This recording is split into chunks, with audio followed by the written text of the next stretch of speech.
Hi friends, welcome back. तो अभी हम देखने वाले हैं US Iran war the real root cause.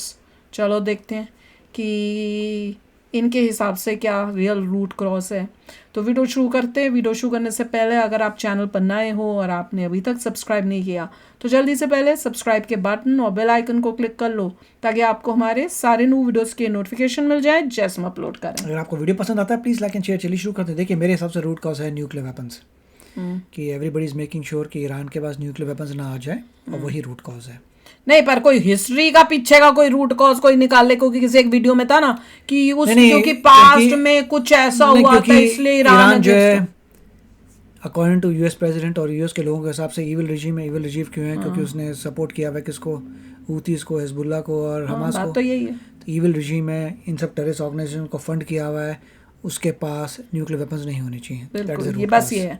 अब कोई अपना कहते हैं ना उल्लू सीधा करने के लिए, जैसे कई वीडियोस में पीछे ईरान से बहुत कुछ हुआ था वो हुआ, ये अगर हुआ। Iran specially death to America बोलता है, डेथ टू इजराइल नहीं तो कि भैया एक मैंने कौन सी वीडियो देखी थी जिसमें कह रहे थे कि भाई क्योंकि वो तेल लेना चाहता है, ये लेना चाहता है, हिस्ट्री में तेल के लिए इन्होंने इनको बहुत लूटा है। जबकि करेक्टली स्टोरी जो मैंने उसके बाद रिसर्च करके पता करने की कोशिश की, मुझे ये पता चला कि भाई इन लोगों को यही नहीं पता था इनके यहाँ पे कोई तेल है, या अगर तेल है तो उसको कैसे निकालना है।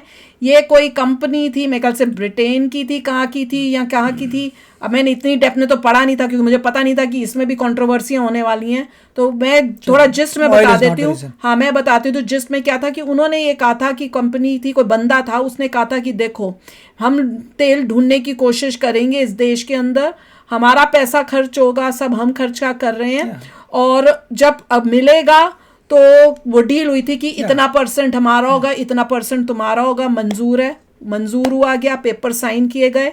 उसके बाद उस बंदे को वो पूरा बैंकरप्ट हो गया, उसका इतना बुरा हो, तेल उसको कहीं नहीं मिल रहा था, वो पूरा बिक चुका था बंदा सारा। उसने अपनी जिंदगी की पूंजी सब जहां से भी ले सकता था करके किया, वो खत्म हो गया। बाय चांस लास्ट में उसको कहीं पे वो तेल मिल गया, और जिसकी वजह से वो बैंकरप्सी और पूरा, नहीं तो वो और आगे ढूंढ ही नहीं पाता।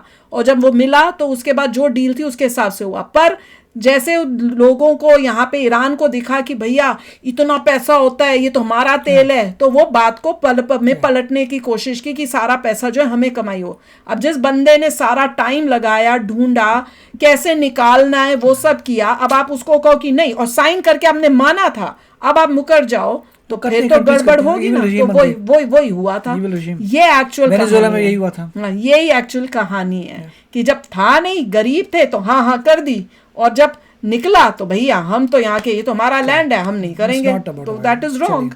करेक्ट। तो चलो अब शुरू करते हैं और देखते हैं कि इसमें किस चीज़ की बात हो रही है। तो वीडियो शुरू करने से पहले अगर आप चैनल पर नए हो और आपने अभी तक सब्सक्राइब नहीं किया तो जल्दी से पहले सब्सक्राइब के बटन और बेल आइकन को क्लिक कर लो ताकि आपको हमारे सारे न्यू वीडियोस के नोटिफिकेशन मिल जाए जैसे हम अपलोड करें। अगर आपको वीडियो पसंद आता है प्लीज लाइक एंड शेयर। चलिए शुरू करते हैं। ये कुछ उसी तरह से स्टोरी है कि बांग्लादेश को पूरी हमने हेल्प की, आज़ादी दिलाई, सब किया। अब वो मुँह करके बोलते हैं जी हमने तो कुछ, इंडिया ने तो कुछ किया नहीं, इंडिया तो हमारा दुश्मन है, हमने तो आज़ादी खुद ही ली है। ये कुछ कहानी उसी तरह की ईरान की, कि सारा हेल्प करके निकलवाया, सब किया, अब वो कहते हैं दादे तो हम हैं। ईरान ने इतना डिस्ट्रक्शन कर दिया इजराइल का कि वीडियो डालना बैन करना पड़ा। पैलेस्टीन के साथ है, इजराइल के खिलाफ है, और यूएस की इस पपेट करप्ट रॉयल फैमिली के खिलाफ है। बॉम्ब गिरने से ठीक पहले कुछ ट्रक आए, यूरेनियम उठा के गायब हो गए और सैटेलाइट से पता ही नहीं चल पाया। $20,000 के सस्ते ड्रोन यूएस के $300 मिलियन के रडार उड़ा रहे हैं। ये सऊदी यूएई के डीसैलिनेशन प्लांट पे अगर एक भी ईरान का बॉम्ब गिरा तो पूरे देश के पीने का पानी का क्या होगा? तो ईरान के पास क्या डीसैलिनेशन प्लांट नहीं है? में बांट के ईरान के 31 अलग कमांडर बना दिए। पूरा का पूरा मुस्लिम उम्मा पीछे खड़ा है।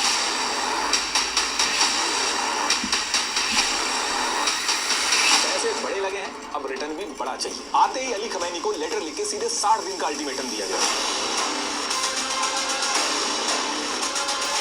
गल्फ का 90% फूड इस रास्ते से इंपोर्ट हो रहा है, इसको रोक दिया तो बिना मिसाइल, बिना बॉम्ब के ईरान दिक्कत खड़ी कर देगा। सब इस सबमरीन इंटरनेट केबल से चल रहा है। ईरान इसका स्विच पकड़ के बैठ गया कि अब मैं जो चाहूंगा वो करूं। यूएस से हाथ मिला के मुस्लिमों पे बॉम्ब गिराया है, इसलिए नहीं छोड़ेंगे।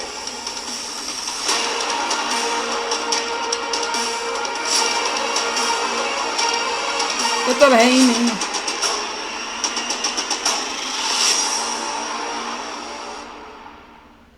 देखिए आज की डेट में जो लड़ाई ट्रंप ने ईरान के साथ स्टार्ट की है, ये ऐसा नहीं है कि बस ट्रंप के मन में आया और उसने ईरान पे बॉम्ब गिराना चालू कर दिया। पिछले कई दशकों से यूएस में जितने भी प्रेसिडेंट आए, president Biden, Obama, Bill Clinton, इन सब ने बिलियंस ऑफ डॉलर लगा के हर वो तरीका अपनाया ईरान से निपटने के लिए। अब यहाँ पे क्वेश्चन ये है कि ये सारी चीजें हो क्यों रही हैं? ये न्यूक्लियर टेक्नोलॉजी तो यूएस ने खुद ईरान को उठा के दी थी, तो ऐसा क्या बदल गया यूएस के सामने कि अब वो इसी न्यूक्लियर को यूएस ने ईरान को दिया, किसी भी हद तक जाने को रेडी है। और आज ये जो ईरान के ऊपर यूएस हमला कर रहा है, हमला तो यूएस ने किया है, लेकिन ईरान यूएस को छोड़ के यूएई, सऊदी, इन गल्फ कंट्रीज पे हमला करना क्यों स्टार्ट कर दिया? देखिए इस पूरे गेम को समझने के लिए हमें थोड़ा पीछे जाना पड़ेगा, तभी ये सारी चीजें क्लियर है। अभी अगर इसी समय आप एक मैप और एनर्जी का डेटा उठा के देखें तो उससे आपको एक चीज तो समझ में आ जाएगी कि ईरान मिडिल ईस्ट का बस ऐसा ही कोई नॉर्मल देश नहीं है, बल्कि जो पूरी दुनिया की एनर्जी पॉलिटिक्स है उसका बहुत बड़ा प्लेयर है। ऑयल और नेचुरल गैस के रिजर्व इतने सारे हैं ईरान के पास कि अकेला ईरान इस पूरी दुनिया की एनर्जी सप्लाई को इफेक्ट करने का दम रखता है। तो देखिए यही सारी चीजें 1950s का जो टाइम था, उस टाइम भी ईरान के पास थी और ईरान का सब कुछ बढ़िया चल रहा था। उस टाइम पे वेस्ट कंट्रीज की जितनी भी एनर्जी नीड्स होती थी, उस पूरे में से 16% क्रूड ऑयल, 31% रिफाइंड प्रोडक्ट्स और 67% तक बंकर फ्यूल्स अकेले ईरान इनको देता था। तो इस टाइम पे वेस्टर्न कंट्रीज ने क्या किया, अपना पॉलिटिकल और डिप्लोमेटिक प्रेशर बना के ईरान से ऐसे एग्रीमेंट साइन कराए जिसमें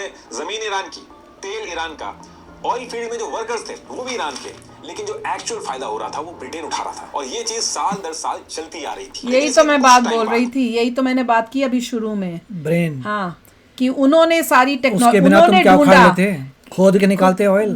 ऑयल कहाँ है भी कि नहीं पता नहीं था, उसकी रिसर्च की, उसमें अपनी पूरा पैसा लगाया इसी डील में कि अगर मिला तो ये होगा, और ये नहीं पता कि अभी मिलेगा कि नहीं। हार मान चुके थे, वो तो किस्मत अच्छी थी कि वो मिल गया, और जिसकी वजह से इनके देश की भी ये लोग इतने अनपढ़ क्यों थे, हाँ, कि खुद ऑयल अपना नहीं निकाल सकते थे? क्यों थे अनपढ़? क्योंकि उनको पता था हम ना तो निकाल सकते हैं। किसी ने रोका है तुम्हें? अपना पढ़ाई लिखाई करके निकाल लेते हो। उन्हें पता था हम नहीं निकाल सकते। क्यों इतने अनपढ़ भाई? उनको नहीं पता था कि हम कैसे, उनको पता था हम नहीं निकाल पाएंगे, और अगर निकाल में पता भी चल गया यहाँ है तो हम निकाल नहीं सकते। पहले पता नहीं चल सकता, पहले रिसर्च करनी चाहिए ये लोग इतने अनपढ़ क्यों थे कि अपना ऑयल की नहीं निकाल पाए। पहले ये कंफर्म, मेन रीजन ये था। और तुमने साइन किया डील, अब तुमको जब मिल गया उसके बाद तुम पलटोगे, दैट इज रॉन्ग। और जिसके साथ पलटोगे वो तुम्हें छोड़ेगा नहीं। तुम्हें ब्रिटेन की जरूरत क्यों पड़ती थी? खुद टेक्नोलॉजी नहीं थी, मतलब अनपढ़ थे तुम। तुमको पता ही नहीं था कि तुम्हारे में ऑयल है, क्या करना है। वो उनको तो ये भी नहीं पता होगा ऑयल कितना इंपॉर्टेंट होता है। क्या कर सकते हैं? 51 में पीएम मुसादिक ईरान के पीएम बनते हैं और यहाँ से चीजें चेंज होती हैं। इन्होंने कहा कि ये सारी चीजें गलत हैं, हमें सब चाहिए, ऑयल हमारा है, इस पे पहला हक भी हमारा होगा। ऑयल हमारा है, हमें टेक्नोलॉजी लेके नहीं आती थी, हमने किसी से छीन ली, अब टेक्नोलॉजी हमें आ गई, अब उनको निकाल देते हैं। पहले उन्होंने सब सेटअप किया, सब तो मतलब एट देयर कोर ये लोग इविल थे। प्रॉब्लम ये है, इन्होंने आके ईरान के ऑयल को नेशनलाइज कर दिया। हाँ, नेशनलाइज कर, जैसे वेनेजुएला ने नेशनलाइज किया। अब तो टेक्नोलॉजी मिल गई है, अपने कर लो पूरी। That is what evil regimes do. उसका असली प्रॉफिट ईरान के लोगों को मिलेगा। ब्रिटेन और वेस्ट कंट्रीज जो है, जिन्होंने यहाँ पे हमारा खोदा, जिन्होंने टेक्नोलॉजी, उसको उनको क्या लेना देना? जिसने पैसा लगाया, टाइम लगाया, सब किया, उनको थोड़ी को हम उनके बिना हम निकाल लेते हैं। यूं खोद के कोशिश करते हैं। ये तो वही होता है कि भाई अपनी आपने साइन किया और उसके बाद उससे पलट जाओ। उनका प्लान क्या था? फावड़ा लेके खोदने का था प्लान। जिंदगी में लगे थे फावड़ा खोद के कोई ऑयल नहीं निकलता, लगे रहता है। कर तो दिया पीएम मुसादिक ने, लेकिन उनको बिल्कुल आइडिया नहीं था कि वो कितनी बड़ी मुसीबत में पड़ने वाले। किसी को धोखा दोगे तो मुसीबत में पड़ोगे ही। आपने जब डील साइन की तो उसको ऑनर करो, और अगर नहीं कर रहे हो और धोखा दोगे तो फिर जिसको धोखा दिया वो छोड़ेगा। तुम्हें फिर तकलीफ होती है, मेरी लैंड है, मेरा ऑयल, भाई तेरे को निकालना तो नहीं आता। पहले नहीं, अगर तब नहीं था, तब मेरी लैंड मेरा ऑयल नहीं था, तो क्यों साइन किया, क्यों डील की, क्यों कहा आके ढूंढो? तुझे टेक्नोलॉजी मिल गई तो तू पलट गया, हाँ, अंदर से आ गया बुरा। बताओ आप लोग, आपके साथ होगा तो आप क्या करोगे? यही करोगे ना। गलती हो गई। इंडिया किसी की हेल्प करे और वो बोले कि भैया मैं तो अब नहीं, तेरे साथ होता तो होगा नहीं। बांग्लादेश ने यही किया ना। ऑयल को नेशनलाइज किया गया, ये चीज यूएस और ब्रिटेन को बिल्कुल पसंद नहीं। ऑफ कोर्स, क्योंकि वो चाल थी, पैसे का नुकसान हो रहा था और सारा पैसा उन्होंने लगाया, सब दिया। लोगों की, तुम हो कौन भाई? टेक्नोलॉजी सभी को लगाया, ब्रेन तो नहीं का है। जब पैसा देखा तो मुकर गए। वही तो। यूएस को भी बहुत बड़ा डर था कि अब इसके बाद पीएम मुसादिक जो है अब ये सोवियत यूनियन से जाके ना हाथ मिला लें। तो अब इस प्रॉब्लम से निपटने के लिए यूएस की CIA और ब्रिटेन की MI6 ने एक सीक्रेट ऑपरेशन स्टार्ट किया, ऑपरेशन अजैक्स के नाम से। इसमें सबसे पहले इन्होंने क्या किया, पीएम मुसादिक को हटाया, उठा के जेल में डाल दिया। और ईरान में पहले से ही जो शाह मोहम्मद रजा पहलवी थे, जो यूएस के हिसाब से चलते थे, इनकी सारी की सारी पावर बढ़ा दी और चीजें अपने हिसाब से चलाने। क्योंकि वो मॉडर्न था, उसको डेमोक्रेसी की वैल्यूज़ पता थी, वेल एजुकेटेड था, इसलिए चलता था। अनपढ़ नहीं था, कोई ऐसे देहाती नहीं था, that was the difference. Religion में डूबा हुआ इंसान नहीं था। और ये चीज करने से ईरान यूएस का एक अलाइंड स्टेट बन गया। फॉरेन पॉलिसी से लेके तेल की डील्स तक हर डिसीजन में यूएस का डायरेक्ट इन्फ्लुएंस होने लगा। जस्ट बिकॉज अगर कोई एग्री करता है और पीसफुल टर्म्स पे यूएस के साथ डजंट मीन कि उनका पपेट है। ईरान के अंदर अब ये जो बांग्लादेश के साथ जब तुम थे तो क्या बांग्लादेश हमारा पपेट था? नहीं था। तो वही सिचुएशन है। हमेशा अपने ऊपर करके देखो और सोचो कि भैया अगर मेरे साथ होगा तो मैं क्या बोल रहा हूँ। बांग्लादेश के साथ रिलेशनशिप अच्छी, इसका मतलब ये नहीं पपेट हो गए। यूएस खुद करने लगा। ईरानियंस ने इसको अपनी एक बेइज्जती की तरह लिया। ईरानियन ने कहा कि यूएस दुनिया भर में डेमोक्रेसी की बात कर रहा है, लेकिन यूएस ने हमारे देश में घुस के एक वो तुम्हें खुद फाइट करनी है अपनी डेमोक्रेसी की, क्योंकि उसमें पावर थी, उस बंदे को रख दिया। You have to fight. तुम्हें डेमोक्रेसी चाहिए, लड़के अपने आप करो डेमोक्रेसी। और तुमने लड़के क्या किया, एक क्लरिक को ले आए जो जिसने रिलीजन में तुम्हें डुबा दिया, और आज तुम्हारे क्या हालत नजर आ रहा है। तो दैट इज हिस्ट्री। की जनता ने चुना था, उसको हटा के अपना वेस्टर्न इम्प्लीमेंट कर दिया। और ये जो आप वेस्ट टू अमेरिका सुनते हो, ये यहीं से स्टार्ट हुआ। आज की डेट में भी ईरान के अंदर आपको ऐसे लोग मिल जाएंगे जो शाह को यूएस का पपेट बोलते हैं। बहुत ही स्ट्रॉन्ग एंटी अमेरिका सेंटिमेंट्स हैं ईरान की। लड़कियां तो नहीं बोलती होंगी, उनकी तो लाइफ सत्यानाश होगी पूरी मेजॉरिटी। और अगर किसी वाइफ, किसी लेडी की सत्यानाश होती लाइफ, तो अपने बच्चों को ही सिखाती है कि ये सब टुच्चे हैं। तो तुम अपनी मदर का सुनते हो ना, तो इवेंचुअली ये है कि no, that is not true. They also know कि life under religion was trash. यहाँ इतना ब्रेन वॉश हो गया हो, को क्या पता। तभी तो मीसा मिनी क्यों हुई है, क्यों प्रोटेस्ट क्यों हुए थे ईरान में? Because they don't want religious regime. नहीं, पर कई पागल भी तो होते हैं ना, जो इतना रिलीजन उनका दिमाग खराब किया होता है। वो कहते हैं हमें तो यही पसंद है। इंडिया में कितने देखे हमने, वो कहते हैं हमें तो ऐसी लाइफ ही चाहिए। तो तुम्हारे कंट्री हालत ऐसी है। इंडिया में अगर मेजॉरिटी लोग रिलीजन में डूबना चाहते हैं तो ऐसी हालत होती है, क्या कर सकते हैं उसका। जहां सोवियत यूनियन खत्म होता था और मिडिल ईस्ट शुरू होता था। यूएस जो था वो ईरान को मिडिल ईस्ट और सोवियत यूनियन के बीच में एक बबल स्टेट की तरह रखना चाहता था, ताकि ईरान सोवियत यूनियन को मिडिल ईस्ट का जो ऑयल है उससे एकदम दूर रखे। इस पूरे टाइम में यूएस ने ईरान को स्ट्रॉन्ग और इक्विप्ड करना शुरू किया। और इसी चीज को आगे बढ़ाते हुए कुछ ही साल बाद ईयर 1957 में US atoms for peace programme लेके आया।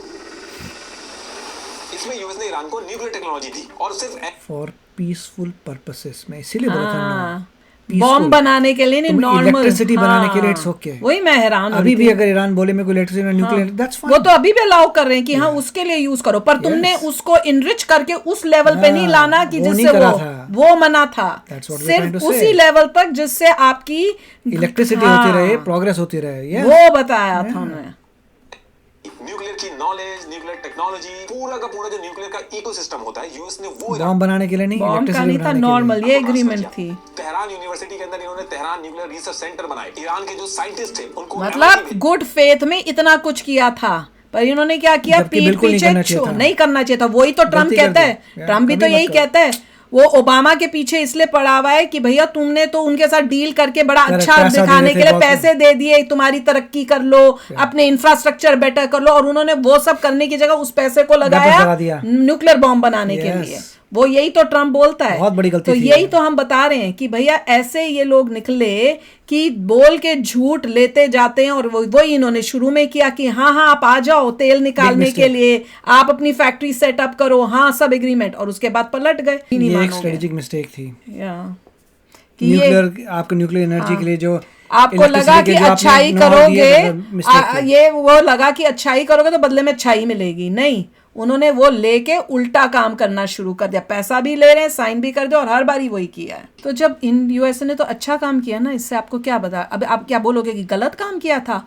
अच्छे कामों के लिए उनको टेक्नोलॉजी दी कि अगर बच्चे बीमार हैं, जिनको ऐसी प्रॉब्लम है, आप उसको यूज़ करो, आप अपनी इलेक्ट्रिसिटी करो, आप इससे ये करो। अच्छी चीज़ों के लिए उनको वो टेक्नोलॉजी दी थी। ये नहीं कि तुम एटम बॉम्ब बनाओ, उसको तो खास लिखा था कि नहीं बनाना, कराना ही आखिरी उम्मीद होता है। लेकिन इसमें दिक्कत होती है मैचिंग डोनर के मिलने की। बहुत ही मुश्किल होता है। 10 लाख में से 1 की प्रोबेबिलिटी होती है, लेकिन जेनेटिक सिमिलरिटी की वजह से इंडियन पेशेंट का जो बेस्ट मैच है यूजुअली इंडियन डोनर ही होता है। वेबसाइट दी है, उस पर रजिस्टर करने पर डी के ईरान पे अभी आएगा, आगे मैं उसको भी बताऊंगा। देखिए अब ये सारी चीजें यूएस और ईरान के बीच में चल रही थी, तो यूएस के अंदर एक ऐसा इंसिडेंट होता है जिसकी वजह से यूएस के लिए पूरा जो मिडिल ईस्ट है वो बहुत ही इंपॉर्टेंट बन जाता है। और कैसे बनता है वो भी बताता हूँ। देखिए अगर आपको याद होगा जो मेरी यूएस डॉलर वाली वीडियो थी उसमें मैंने बताया था कि ईयर 1971 से पहले यूएस डॉलर जो था वो गोल्ड से बैक था। मतलब कि यूएस ने प्रॉमिस किया था कि वो $35 के बदले 1 आउंस गोल्ड देगा। ये सारा कुछ हमने ऑलरेडी डिटेल में यूएस डॉलर वाली वीडियो में डिस्कस किया, और इन्हीं सारी रीजंस की वजह से यूएस डॉलर का फ्लो पूरी दुनिया में बढ़ा, वो ग्लोबल रिजर्व करेंसी भी बना। लेकिन ईयर 1971 के स्टार्टिंग में कंट्रीज को डाउट हुआ कि यूएस के पास उतना गोल्ड नहीं है जितने डॉलर दुनिया में घूम रहे हैं। तो फ्रांस जैसी कंट्रीज ने डॉलर के बदले गोल्ड मांगना चालू किया, और जब प्रेशर बहुत ज्यादा पड़ा तो 15 अगस्त 1971 को यूएस प्रेसिडेंट निक्सन ने अनाउंस कर दिया कि अब अमेरिकन डॉलर के बदले गोल्ड नहीं मिलेगा। इसी को निक्सन शॉक भी बोला जाता है। लेकिन इन सारी चीजों के बीच में जब ये निक्सन शॉक्ड होता है, इस एक इवेंट से कंट्रीज का डॉलर के ऊपर ट्रस्ट कम होने लगा। कहीं ना कहीं यूएस को भी लगने लगा कि कुछ ना कुछ करना पड़ेगा, वरना कंट्रीज का ट्रस्ट लूज होगा तो वो अपने रिजर्व में डॉलर नहीं रखेंगे, तो इससे डॉलर का दुनिया में डोमिनेंस कम होगा। यूएस की जो हेजेमनी है, जो दबदबा है, उस पर इंपैक्ट आएगा। तो यूएस ने गोल्ड का रिप्लेसमेंट ढूंढना चालू किया ताकि दुनिया में डॉलर के ऊपर डिपेंडेंसी बनी रहे। तो इस टाइम पे यूएस ने देखा कि ऑयल जो है वो दुनिया के लिए एक यूनिवर्सल कमोडिटी बन चुकी है, जिसके बिना काम ही नहीं चल सकता कंट्रीज का। और सबसे ज्यादा ऑयल रिजर्व जो है वो Iran, Saudi, Kuwait, Iraq, middle east में था। तो फिर ये सारी चीजें देख के ईयर 1974 में यूएस जो है सऊदी के पास पहुंचता है, और सऊदी के पास पहुंच के इन्होंने एक अरेंजमेंट किया। इन्होंने सऊदी से कहा कि जो भी तुमसे ऑयल खरीदने आए उसको तुम सिर्फ डॉलर में अरेंजमेंट किया ना, तो उन्होंने माना है ना। तो इसमें आप यूएसए को अगर बाद में ब्लेम नहीं कर सकते। अरेंजमेंट किया जो भी है नहीं, और अगर अरेंजमेंट किया है वो माना है तो ठीक है, तुमने साइन किया deal. What is wrong in it? तुम्हें ठीक लगता है तो या मत, नहीं तो मत करो, अपनी करेंसी को आगे ले जाओ। किसी मना अगर नहीं तुमको फेयर लग रहा तुम मत करो साइन। अगर है। तुमको ठीक लग रहा है तभी तुम साइन कर रहे हो, तो इसमें कोई गड़बड़ नहीं है, कुछ इलीगल नहीं किया गया। बेचो। अब यहाँ से दिक्कत ये है कि अगर सऊदी सारा कुछ डॉलर में बेचेगा तो बहुत सारा डॉलर आएगा, उस डॉलर का वो करेगा क्या, क्योंकि डॉलर के बदले गोल्ड तो मिल नहीं रहा है। तो यूएस ने कहा कि इसको तुम यूएस की इकोनॉमी और ट्रेजरी बॉन्ड्स वगैरह में इन्वेस्ट करो, और हम तुमको सिक्योरिटी गारंटीज और प्रोटेक्शन वगैरह देंगे। अब सऊदी की जो रॉयल फैमिली है, इनकी कंट्रीज के अंदर रिलीजियस ऑपोजिशन, मिलिट्री कूप्स, इन सब का बहुत ज्यादा खतरा था, और यूएस का सपोर्ट अगर इनके साथ आ जाता, मतलब कि कोई भी इनको हाथ नहीं लगा सकता। यूएस अगर कह रहा है कि वो सिक्योरिटी गारंटी देगा तो इसका मतलब यूएस इनके पीछे खड़ा है, कोई इनको टच नहीं कर पाएगा। और सऊदी के लिए कोई बड़ी चीज नहीं थी कि ऑयल को सिर्फ डॉलर में ही लेना है, क्योंकि डॉलर तो ऑलरेडी ग्लोबल करेंसी चली नहीं थी, लोग डॉलर में ही खरीद रहे थे। तो सऊदी इस चीज के लिए मान गया, और एक साल के अंदर ही ईयर 1975 तक सऊदी ने, उस समय ओपेक कंट्रीज के अंदर सऊदी की बहुत चलती थी, तो सऊदी ने बाकी ओपेक कंट्रीज को भी इस चीज के लिए मना लिया, और ऑयल जो है वो डॉलर में बिकने लगा। इससे जो ऑयल के प्राइस होते हैं वो भी इनके हिसाब से सेट होने लगे। ये चीज करके यूएस ने पूरी दुनिया के अंदर डॉलर की एक परमानेंट डिमांड बना दी। इससे हुआ ये कि ऑयल की डिमांड कम। अब अगर आपको ये नहीं पसंद तो है, मत आप करो। चाहते हैं कि ये रुपी हो, तो कर लो जो करना है। Nobody stopping you. इन्होंने कुछ ऐसा नहीं किया। जो ठीक करना था है, कर दिया, तुम भी जो कर उनको सकते हो। लगा उन्होंने किया। अब लोग माने हैं, उनको मान के उन्होंने डील अगर किसी को नहीं पसंद आता तो कर मत लो करो यार। डील, Yes, मत do करो it, डील। yeah। अपने रुपये को लेके आओ आगे, मना थोड़ा कर रहा है कोई। डिमांड, और डॉलर की डिमांड होना मतलब डॉलर की डोमिनेंस बनी रहना, यूएस का दबदबा बना रहना। और ये जो ऑयल बेच के डॉलर आते हैं, इन्हीं को पेट्रो डॉलर बोला गया है, और इस पूरी साइकिल को पेट्रो डॉलर रिसाइकलिंग बोला गया। तो इससे हुआ ये कि पेट्रो डॉलर रिसाइकिल करके डॉलर जो यूएस में वापस इन्वेस्ट होता था, यूएस के पास जो पैसा आता था, यूएस इससे अपनी मिलिट्री स्ट्रॉन्ग करता था, और इसी मिलिट्री का यूज करके मेक श्योर करता था कि पेट्रो डॉलर का सिस्टम मिडिल ईस्ट के अंदर। एक्चुअली ऐसा नहीं है, यूएसए ऑलरेडी स्ट्रांग था। वर्ल्ड वॉर 2 में दिखा दिया था नंबर 1 है ये सब चीज़ें। बात तो बेसिकली वर्ल्ड वॉर 2 में अमेरिका वाज ऑलरेडी स्ट्रांग। उससे पहले ग्रेट डिप्रेशन यहाँ पे आया था, बहुत कुछ हुआ। उसको आपको अमेरिका की हिस्ट्री देखनी पड़ी। America was not always rich, मेहनत से रिच हुआ है वो। और इस तरीके का एडवांटेज किसी और कंट्री के पास नहीं था। मिडिल ईस्ट का आप कोई भी कन्फ्लिक्ट उठा के देखोगे, उसकी जड़ इसी से जुड़ी हुई मिलेगी आपको। जिसने भी ऑयल को डॉलर के अलावा किसी और करेंसी में बेचने की कोशिश की, वो यूएस का दुश्मन बना। गद्दाफी, सद्दाम, इवन अभी वेनेजुएला में भी यही सिचुएशन थी। सद्दाम डॉलर से यूरो की सेटलमेंट करने की कोशिश करी, ऐसे ही गद्दाफी ने gold bag African currency propose की। ये जो सारी चीजें ये सब के सब जो हैं डिक्टेटर्स हैं, और डिक्टेटर्स के लिए कोई there is no place. That's a problem. They are all dictators, they are not democracies. को बता रहा हूं, अभी जब हम आगे करंट कन्फ्लिक्ट बुरे लोगों का हाल एक जैसा ही होता है, जैसे नजर आ रहा है अभी पे आएंगे, तो ये सारी चीजें सेंस बनाएंगे। आप थोड़ा सा वेट करिएगा। अब देखिए, इसके बाद ये जो सिस्टम यूएस ने बनाया था मिडिल ईस्ट के अंदर, ये सब कुछ एकदम बढ़िया चल रहा था। कोई भी major oil producing country US के अगेंस्ट बनी थी मिडिल ईस्ट के अंदर। लेकिन इसके बाद ईयर आता है 1979, और यूएस को इस ईयर में एक बहुत बड़ा झटका लगता है मिडिल ईस्ट के अंदर। ईरान, जो कि मिडिल ईस्ट में यूएस का सबसे ट्रस्टेड ऑयल प्रोड्यूसिंग एलाय था, वहां पे आयतुल्लाह खुमैनी ईरान की जनता को जब ये रिलीजन में डूबने लगे तो प्रॉब्लम आनी शुरू हो गई। मेंशन करते हैं।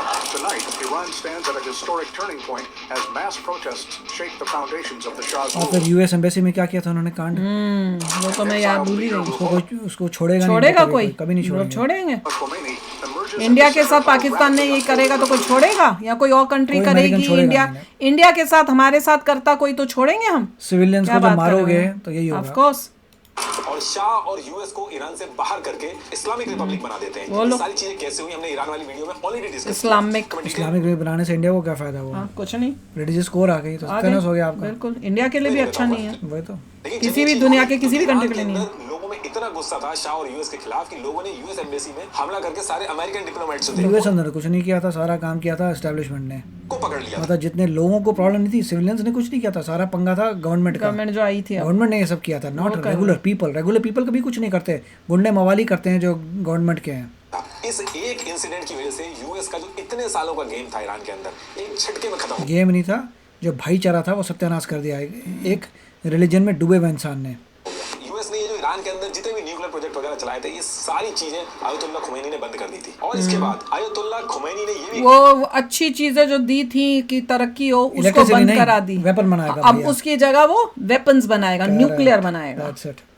का ये रेवोल्यूशन सिर्फ ईरान तक लिमिटेड नहीं रहेगा, ये हम मिडिल ईस्ट की बाकी कंट्रीज में भी करेंगे। इन्होंने कहा कि ये जो सऊदी वगैरह हैं, ये जो मिडिल ईस्ट में रूलर्स हैं, ये करप्ट पपेट्स रूलर्स हैं, ये तुम्हारे नहीं है। इस्लाम का रूल मिडिल ईस्ट में लाना। लोकल अब ये लोग सारी चीजें होने के बाद यूएस का बस एक ही एम था कि कैसे भी ईरान के अंदर आयतुल्ला रिलीजन में डूबे हुए इंसान को लेके आते तो ऐसा हाल करता है अपने देश का। और जो क्या भी इंडिया इनका- सपोर्ट करेगा ये सब? क्या अभी क्या चाहते आप हो? और मैं सपोर्ट करेंगे? मैं तो नहीं इंडिया में भी करूंगी। कोई रिलीजियस लीडर नहीं आना हाँ, चाहिए, कभी भी नहीं आना चाहिए। ऐसा होना चाहिए। आप जो चाहोगे कंट्री को डुबा दे, आप- किसी भी रिलीजन में नहीं डूबना आप चाहोगे कि आपके आसपास के नेबर्स जो हैं वो इस टाइप के हों? बताओ, चाहोगे क्या इंडिया के आसपास ऐसे नेबर्स कोई चाहिए? भी रिलीजन में ना डूबो, कोई भी रिलीजन। आप फेथ रखिए टू रीच गॉड, यस। मगर रिलीजन इम्पोज नहीं करना किसी पे। लेकिन ये चीज इतनी आसान नहीं है। ईरान साइज में इतना बड़ा है कि उस पर ऐसे हमला करके रिजीम हटाना पॉसिबल नहीं था, और कोई प्रोटेस्ट वगैरह करके रिजीम हटाना वो भी पॉसिबल नहीं था, क्योंकि ईरान की जनता थी वो यूएस के एकदम अगेंस्ट थी। तो अब यहाँ से इसके एक साल मतलब बाद रेडिकलाइज्ड हो चुकी है जनता। नहीं, ईरान की जनता थी या नहीं थी उसे नोबडी केयर्स, क्योंकि उन्होंने कांड किया था एम्बेसी में। यूएसए की जनता डेफिनेटली उनके अगेंस्ट थी। होगी भी, यूएस क्यों ट्राई नहीं होगी? करता है कि ये जो ईरान इराक वॉर है, इसके अंदर कैसे भी करके इराक को हेल्प करो और खुमैनी को हटाओ। यूएस इंटेलिजेंस को बहुत अच्छे से पता था कि इराक ईरान पे एक केमिकल बार दुश्मन बना ही लिया है तो फिर दुश्मनी होगी ना। तुम नहीं बनाया ना दुश्मन, दुश्मन बना दिया तो देखो मजा आ रहा है उसका। वेपन्स का हमला कर रहा है। लेकिन उसके बाद भी यूएस ने इराक को better planning assistance the, billions of dollar लगाए, लेकिन इससे ज्यादा कुछ हुआ नहीं। ये वॉर चली, एक स्टेलमेंट जैसी पोजीशन हो गई, कोई हारा जीता नहीं। और जब ये वॉर खत्म हुई इराक ईरान वाली, तो ईरान की थिंकिंग में इसका बहुत ही उल्टा इंपैक्ट हुआ। जो यूएस के साथ बातचीत का स्कोप था वो भी खत्म हुआ। इस ईरान इराक वॉर में ईरान के ऊपर जो केमिकल वेपन हुए आम जनता के ऊपर, आप अगर सर्च करोगे सरदश्त केमिकल अटैक, तो आज भी पिक्चर मिलेंगी उसकी। लड़ाई चल रही थी तो इसको लेके ईरान मल्टीपल टाइम्स यूएन गया, दुनिया भर के देशों के पास गया कि हमने केमिकल वेपन यूज नहीं किया, लेकिन हमारी आम जनता के ऊपर केमिकल वेपन मारे जा रहे हैं। लेकिन इसको लेके यूएन वगैरह कहीं भी सुनवाई नहीं हुई। इन सारी चीजों को यूएन कहाँ गया? कहाँ? न्यूयॉर्क सिटी में, यूएसए में। देख के ईरान एक चीज समझ गया था कि ये जो अमेरिका की दुश्मनी है ये टेम्परेरी नहीं है। यूएस चुप नहीं रहेगा, आगे भी आएगा, और जो भी करना होगा इनको खुद अकेले करना होगा, कोई मदद के लिए नहीं आने वाला। और इसी टाइम पे ईरान के अंदर एक तबका था जो इस चीज के फेवर में था कि यूएस से अगर बचना है तो न्यूक्लियर जैसा एक लॉन्ग टर्म स्ट्रेटेजिक टूल होना चाहिए। लेकिन आयतुल्ला खुमैनी जो थे ये न्यूक्लियर वेपन के खिलाफ थे। इनका मानना था कि मास डिस्ट्रक्शन वाले जो हथियार होते हैं ये इस्लाम के असूलों के खिलाफ है। तो जब तक आयतुल्ला खुमैनी रहे, न्यूक्लियर वेपन के बारे में इतनी ज्यादा खुल के बात नहीं हुई। लेकिन होता क्या है कि ईयर 1989 में आयतुल्ला खुमैनी की डेथ हो जाती है, और उसके बाद अली खमैनी ये पावर में आते हैं। और इस टाइम पे ईरान की सिचुएशन ये हो चुकी थी कि एक तरफ यूएस बैक्ड अरब जो थे वो खिलाफ में थे, इजराइल खिलाफ में था, यूएस रिजीम चेंज कराना। बाकी पार्ट नेक्स्ट पार्ट में सुनेंगे, काफ़ी इंटरेस्टिंग हो रहा है, और देखते हैं कि और क्या क्या बात होती है। और बीच बीच में हमने सारी बातें तो कर ही दी हैं, पर यही देख रहा है कि कैसे इनका भी न्यूक्लियर पे ही आ रहा है सारा। हाँ, धीरे धीरे कैसे ये मतलब न्यूक्लियर टेक्नोलॉजी यूएसए ने दी थी अच्छी चीज़ों के लिए, वो कैसे उसको वो मिसयूज़ करके करेंगे उसको मास डिस्ट्रक्शन का बनाने के लिए। तो उसी पे अब मेरे ख्याल से स्टोरी कभी भी अपनी कंट्री को रिलीजन में मत डुबाओ, चाहे कोई रिलीजन हो। वो तो है रिलीजन में क्यों डुबाना है? साइंस तुम अपना साइंस और टेक्नोलॉजी में डुबाओ, आगे चले जाओगे। ह्यूमैनिटी के भलाई के लिए कुछ करो, वो मोर इम्पोर्टेंट है।